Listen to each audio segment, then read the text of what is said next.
திருச்சிற்றம்பலம். தென்னாருடைய சிவனை போற்றி, எந்நாட்டவருக்கும் இறைவா போற்றி. அனைவருக்கும் வணக்கம். நாம் இன்னைக்கு 2025ஆம் ஆண்டு மே மாதம் 14ஆம் தேதி மாறக்கூடிய குரு பெயர்ச்சியினுடைய பலன்களை பற்றி தான் பார்க்க போகிறோம். அதற்கு முன்னாடி நம்மளுடைய சேனலை சப்ஸ்கிரைப் பண்ணிக்கோங்க. மே மாதம் 14ஆம் தேதி குரு பகவான் ரிஷப ராசியிலிருந்து மிதுன ராசிக்கு பயிற்சி ஆகிறார்.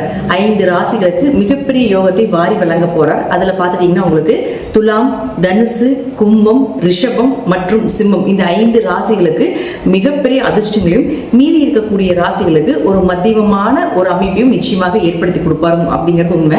குரு அப்படின்னு சொல்லக்கூடியவர் முழுக்க அவர் ஒரு சுப கிரகம்.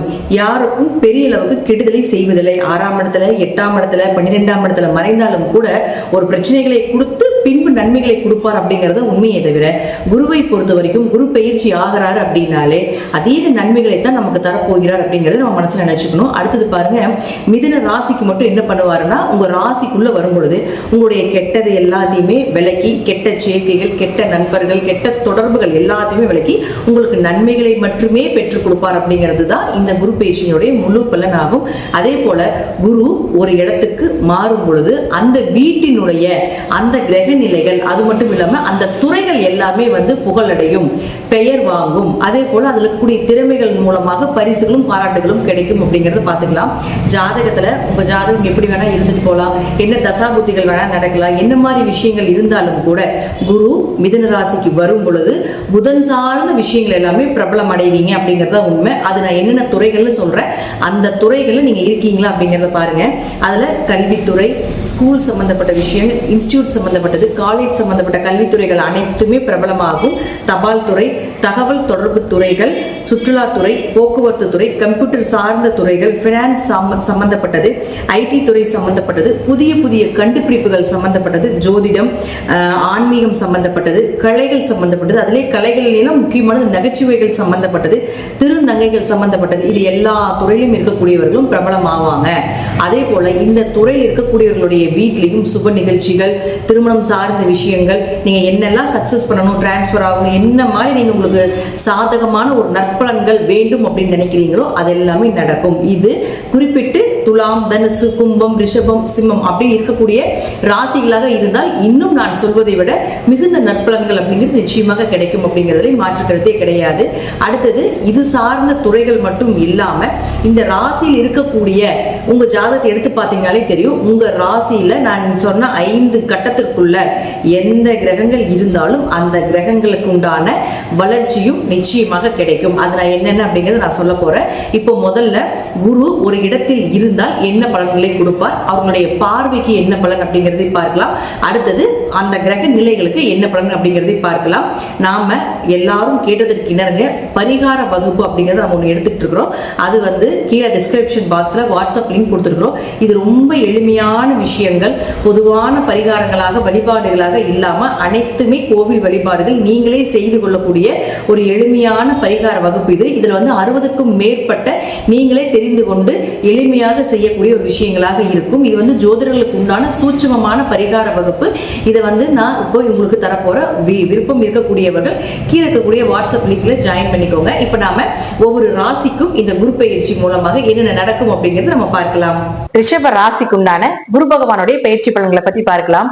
ரிஷப ராசிக்கு குரு பயிற்சி மட்டும் கிடையாதுங்க, சனி பயிற்சி, ராகு கேதுக்கள் பயிற்சி எல்லாமே ரொம்ப சூப்பரா இருக்கக்கூடிய ஒரு வருடம் அப்படிங்கறத நம்ம எடுத்துக்கலாம். இந்த வருடம் பாருங்க, உங்களுடைய ராசிக்கு 2க்கு வர்றார் குரு பகவான். இப்ப ராசிக்குள் இருந்தப்ப நல்ல மனிதர்களுடைய தொடர்பு, நல்ல எண்ணங்கள், இதெல்லாமே நிறைய கொடுத்திருப்பார். என்னென்ன செய்யணும், அடுத்தது எங்க என்ன பண்ணுனா, என்ன மாதிரி ஒரு ப்ராசஸ் பண்ணுனா உங்களுக்கு வளர்ச்சிகள் கிடைக்கும் அப்படிங்கறது எல்லாமே உங்க ராசிக்குள்ள குரு இருந்தப்போ பண்ணி கொடுத்திருப்பார்.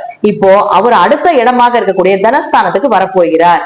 அப்போ எப்போ குரு தனஸ்தானத்துக்கு வருதோ அப்ப இருந்து உங்களுக்கு பணமழை பொழிய போகுது. பண வரவு, பொருளாதார வளர்ச்சி, பேச்சுக்கு, உங்களுடைய பேச்சுக்கு ஒரு மரியாதை கிடைப்பது, இப்படிங்கிற எல்லா விஷயங்களும் சொன்னாலும் கூட இதை விட இன்னொரு பிளஸ் என்னன்னு பாத்துட்டீங்கன்னா, மிகப்பெரிய பிளஸ் என்னன்னு பாத்துட்டீங்கன்னா, இது ரிஷபராசி, ரிஷபலக்கணம் இருவருக்குமே பொருந்தக்கூடிய ஒரு பலன் என்னன்னா, 8 மற்றும் 11ஆம் அதிபதி ஆகிறார் குரு பகவான். அப்போ 8க்குடையவர் 2ஆம் வீட்டுக்கு வந்தால் விபரீத ராஜயோகம் வேலை செய்யும்.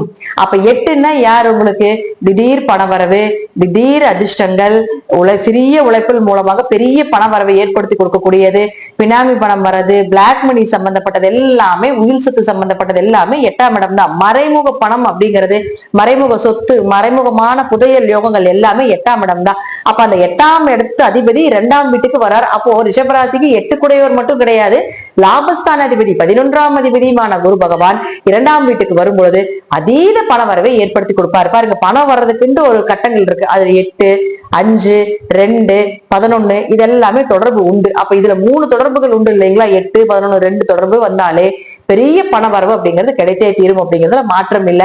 அப்ப சனியும் பாருங்க 11ஆம் வீட்டுக்கு வந்துருவார். அப்போ 2.5 வருஷம் சனி பகவான் 11 இருக்கும்போது 2.5 வருஷம் உங்க காட்டுல மழை தான், 2.5 வருஷம் பணம் மழை, ஏதாவது ஒரு வழியில காசு பணம் சொத்து சேர்க்கை சேர்ந்து கொண்டே இருக்கும். யூஸ் பண்ணிக்கோங்க.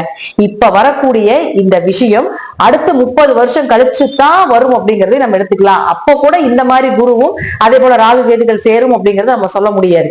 இந்த வருடம் வர்றதை பயன்படுத்தி கொள்ளுங்கள் ரிஷப ராசி அன்பர்களே, ரிஷப லக்னக்கார அன்பர்களே. இது உங்களுடைய பரம்பரைக்கே சொத்து சேர்க்கக்கூடிய ஒரு அமைப்பை பெரும் பணமாக வந்து சேரும் அப்படிங்கறதா உண்மை. அதற்குண்டான ப்ராசஸ் எல்லாமே நடந்துகிட்டு இருக்குது அப்படிங்கறதா உண்மை. அதே போல பாருங்க, அடுத்தது இந்த குரு அப்படின்னு சொல்லக்கூடியவர் பொதுவாக இத்தனை விஷயங்களை உங்களுக்கு கொடுத்தாலும் கூட இப்போ உங்க ஜாதகத்தை எடுத்துக்கோங்க. உங்க ஜாதகத்துல இந்த ஸ்கிரீன்ல தெரியற மாதிரி ஸ்டார் போட்டிருக்கக்கூடிய கட்டங்கள்ல என்னென்ன கிரகங்கள் இருக்குதுன்னு பாருங்க. அப்படி அந்த கிரகங்கள் இருந்து விட்டால் நிச்சயமாக நான் சொல்வது நடந்தே தீரும். அப்ப முதல்ல வரக்கூடியது யாருன்னா சுக்கிரன். இந்த சுக்கிரன் யாரு? 1 மற்றும் 6ஆம் அதிபதி. இந்த ஸ்டார் போட்டிருக்கக்கூடிய கட்டங்கள் எங்க இருந்தால் பெயர், புகழ், மதிப்பு, மரியாதை, ஒரு இடத்துல இருந்து இன்னொரு இடம் மாறுதல், டிரான்ஸ்பர் ஆகிறது, ப்ரமோஷன் கிடைப்பது, உயர் பதிவுகள் சார்ந்த விஷயங்கள் உங்களுக்கு சாதகமாக வர்றதுக்கு உண்டான வாய்ப்புகள் இதெல்லாமே ஏற்படுத்தி கொடுப்பார். அடுத்து பாருங்க, கடன் விலகுவது, நோய் விலகுவது. அதே போல பாருங்க, 6ஆம் இடம் அப்படிங்கிறது வம்பு வழக்குகளை சொல்றதுனால அதெல்லாமே விலகுவதற்கு உண்டான வாய்ப்புகள், நல்ல வேலை வாய்ப்புகள், கவர்மெண்ட் எக்ஸாம் எழுதுறது, அதுல நல்ல மார்க் ஸ்கோர் பண்றது, அரசு வேலைகள் இதெல்லாமே ஏற்படுத்தி கொடுத்து விடுவார். அடுத்தது புதன். இந்த புதன் யாரு? 2 மற்றும் 5ஆம் அதிபதி. இங்க இருந்து விட்டால் நிச்சயமாக உங்களுக்கு பண வரவு, பொருளாதார வளர்ச்சி, குல தெய்வத்தினுடைய அனுகிரகம் கிடைப்பது, குடும்ப ஒற்றுமையாக இருக்கிறதுக்கு உண்டான வாய்ப்புகள் இதெல்லாமே ஏற்படுத்தி கொடுத்து விடுவார். தெய்வ கடாட்சமாக இருப்பதற்கு உண்டான வாய்ப்புகள், லட்சுமி கடாட்சம், பண வரவு இதெல்லாமே நிச்சயமாக உண்டு. அதே போல 5ஆம் இடம் அப்படிங்கிறது பாத்தீங்கன்னா அதிர்ஷ்டம் சொல்றோம். அப்ப அதிர்ஷ்டம் பெறுவதற்கு உண்டான வாய்ப்புகள் இதெல்லாமே நிச்சயமாக உண்டு அப்படிங்கிறதுல மாற்றமே கிடையாது. பொதுவா ரிஷபத்துக்கு நல்லா இருக்கு. அதே போல 2, 5 குடையவராக இருக்கக்கூடிய புதனை குரு பார்க்கிறாரான்னு பாத்துக்கோங்க. அப்ப இந்த தொடர்பு எல்லாமே பெரிய பணத்தை கொடுக்கும் அப்படிங்கிறது அமைப்பு. 5ஆம் இடம் அப்படிங்கிறது குடும்ப ஒற்றுமையும் சொல்றதுனால குடும்பம் ஒற்றுமையாக இருக்கிறது, குழந்தைகளுடைய தேவைகளை பூர்த்தி செய்யறதுக்கு உண்டான வாய்ப்பு இதெல்லாமே ஏற்படுத்தி கொடுத்து விடுவார். அடுத்தது பாருங்க, உங்களுக்கு சூரியன். இந்த சூரியன் அப்படின்னு சொல்லக்கூடியவர் பாருங்க, இந்த ஸ்டார் போட்டிருக்கக்கூடிய கட்டங்கள் எங்க இருந்து விட்டாலும் சரி கண்டிப்பாக உங்களுக்கு வீடு, மனை, சொத்துக்கள், வண்டி, வாகன யோகங்கள் இதெல்லாமே ஏற்படுத்தி கொடுத்து விடுவார். புதிய வீடு வாங்குறது, புதுசா சொத்துக்கள் வாங்குறது, தாயினுடைய சொத்துக்கள் கிடைப்பது, தாயின் மூலமாக ஏதாவது ஒரு வழியில் உங்களுக்கு உதவிகள் கிடைப்பது, இதுக்கு எல்லாமே உங்களுக்கு இந்த குரு மூலமாக பாக்கியங்கள் கிடைத்தே தீரும். பொதுவா குரு சூரியனை பார்த்தால் சிவராஜ யோகம்னு சொல்லுவோம். இது ஜாதகத்தில் இருந்தாலும் உங்களுக்கு கோவில் கட்டுறது, சிவன் கோயில் கட்டுறதுக்கு உண்டான வாய்ப்புகள், கோவில் கட்டுமான பணிக்கு உதவுவது, அல்லது கடைசிக்கு சிவன் கோயில் போய் அன்னதானம் பண்றதுக்கு உண்டான ஒரு கைங்கரியம் செய்யறதுக்கு உண்டான வாய்ப்பு கூட நிச்சயமாக ஏற்படுத்தி கொடுப்பார். அடுத்தது செவ்வாய். இந்த செவ்வாய் அப்படிங்கிறவர் உங்களுக்கு 7 மற்றும் 12ஆம் அதிபதியானவர். இந்த ஸ்டார் போட்டிருக்கக்கூடிய கட்டத்தில் இருந்து விட்டால் பொதுவான குரு செவ்வாயை பார்த்தால் குரு மங்கள யோகம்னு சொல்லுவோம். இது எப்படி வேலை செய்யும் அப்படின்னு பாத்தீங்கன்னா, வண்டி வாகனங்கள் வாங்குறது, அதே போல இடம் வாங்குறது, சொத்துக்கள் வாங்குறது தான் செவ்வாய். செவ்வாய் தான் வந்து அசட் வாங்குறது எல்லாமே. அப்போ அவரே வந்து உங்களுக்கு 7, 12ஆம் அதிபதி ஆகிறதால திருமணம் கைகூடி வரும். எதிர்பார்த்த வரன் எதிர்பார்த்த இடத்துல எதிர்பார்த்த நேரத்துல நடப்பதற்குண்டான வாய்ப்புகள். ரொம்ப வருஷமா வந்து இந்த ரிஷபத்துக்கெல்லாம் இந்த அஷ்டம சனி, கண்ட சனில எல்லாம் ரொம்ப பிரச்சனைகள் வந்திருக்கும். அப்போ திருமணம் எல்லாம் தள்ளி போய் ரொம்ப வருஷமா கல்யாணமே இல்லாம இருக்கீங்க அப்படின்னு இருந்தாலும் கூட திருமணம் நடப்பதற்குண்டான வாய்ப்புகள், வியாபாரம் செழிப்பாக இருக்கிறது, பார்ட்னருக்குள்ள இருந்து வந்த கருத்து வேறுபாடுகள் விலகி தொழில் நல்லா இருக்கிறதுக்கு உண்டான அமைப்பு இதெல்லாமே ஏற்படுத்தி கொடுப்பார். அப்ப அவரே 12ஆம் அதிபதியும் ஆகிறதுனால தீர்த்த யாத்திரை செல்வது, கணவன் மனைவி அந்யுன்யமாக இருப்பது, குடும்பத்தோடு சென்று வரக்கூடிய ஒரு அமைப்பு, அதே போல பயணங்கள் மூலமாக பணவரவு, நன்மைகள், நிம்மதி, மனசு திருப்தி இதெல்லாமே நிச்சயமாக ஏற்படுத்தி கொடுப்பார். 12ஆம் இடங்கிறது இம்போர்ட் எக்ஸ்போர்ட் பிசினஸ் சொல்றதுனாலும், வெளிநாடு வெளியூர் பயணங்களை சொல்றதுனாலே, வெளிநாடு வேலைக்கு போறது, இம்போர்ட் எக்ஸ்போர்ட் பிசினஸ் பண்றது, இது போல சில விஷயங்களையும் நிச்சயமாக ஏற்படுத்தி கொடுத்து விடுவார். அடுத்தது உங்களுக்கு சனி பகவான். இந்த சனி பகவான் யாரு? உங்களுடைய ராசிக்கு 9 மற்றும் 10ஆம் அதிபதி. இந்த சனியை குரு பார்த்தால் பிரம்மகத்தி தோஷம்னு சொல்லுவோம். அப்ப யாராவது ஒரு ஜாதகத்துல பிரம்மகத்தி தோஷம் இருக்கு அப்படின்னா இந்த காலகட்டங்களை நீங்க செய்யக்கூடிய இந்த வழிபாடுகள் பல மடங்கான வெற்றிகளை கொடுத்தே தீரும். உங்களுடைய தோஷத்தை நிவர்த்தி செய்தே கொடுக்கும் அப்படிங்கிற அமைப்பு உண்டு. அப்ப குரு சனியை பார்த்தால் இந்த காலம் உங்களுக்கு பூர்வீக சொத்துக்கள், அப்பா மூலமாக உதவிகள் கிடைப்பது, அதே போல உயர்கல்வி படிப்பதற்குண்டான வாய்ப்புகள், வெளிநாட்டுல போய் படிப்பதற்குண்டான வாய்ப்புகள் இதெல்லாமே ஏற்படுத்தி கொடுப்பார். 10ஆம் இடம் அப்படிங்கிறது தொழில மட்டும் சொல்லாம 10ஆம் இடங்கிறது பதவியும் சொல்லும். 10ஆம் இடங்கிறது உங்களுடைய கர்மாவையும் சொல்லும். ஒருத்தருடைய கர்மா என்னங்கிறது அவருடைய 10ஆம் இடத்தை பார்த்தா நம்ம தெரிஞ்சுக்கலாம். அப்போ இதன் மூலமாக குரு சனியை தொடர்பு ஏற்படுத்தி கொண்டால் நிச்சயமாக உங்களுடைய கர்மாவை கழிப்பதற்குண்டான ஒரு வாய்ப்பை ஏற்படுத்தி கொடுப்பார். அதே போல பாருங்க, உங்களுக்கு இந்த 10ஆம் இடம் அப்படின்னு சொல்றது தொழில சொல்றதுனால தொழில் வளர்ச்சி, புதிய தொழில் தொடங்குவது, தொழில் ரீதியாக பல நபர்களை சந்திப்பது இதெல்லாமே ஏற்படுத்தி கொடுப்பார். பதவிங்கிறதுனால ஒரு பதவி அப்படிங்கிறது நிச்சயமா கிடைக்கும் அப்படிங்கிறதுல மாற்றமே இல்லை. ஏதாவது ஒரு பதவிகள் கிடைப்பதற்குண்டான வாய்ப்புகள் இதெல்லாமே இந்த குரு சனியை பார்க்கக்கூடிய காலகட்டங்களை நிச்சயமாக நடந்தே தீரும் அப்படிங்கிற அமைப்பு உண்டு. அதே போல பாருங்க, இது ஜாதகத்துல தசாபுத்தின்னு ஒண்ணு இருக்கு. அந்த தசாபுத்தி படி நீங்க நல்லா இருந்து விட்டால், பொதுவாகவே தசாபுத்தி ஓரளவு இருந்தாலும் கூட இப்ப சனி ராகு கேது எல்லாமே ரொம்ப நல்லா இருக்கிறதுனால நிச்சயமா உங்களுக்கு ஒரு தசாபுத்தியே நல்லா இல்லைனாலும் கூட 60% நல்ல காலம் அப்படிங்கிறது ரிஷபத்துக்கு. தசாபுத்தியும் நல்லா இருந்து விட்டால் 200% மேல நான் சொல்லக்கூடிய கருத்துக்கள் நிச்சயமாக நடந்தே தீரும் அப்படிங்கிறதுலயும் மாற்றமே கிடையாது. நன்றி. மீண்டும் ஒரு நல்ல பதிவுல சந்திக்கலாம். திருச்சிற்றம்பலம், தில்லையம்பலம், ஸ்ரீ நரசிம்ம திருவிகளே சரணம்.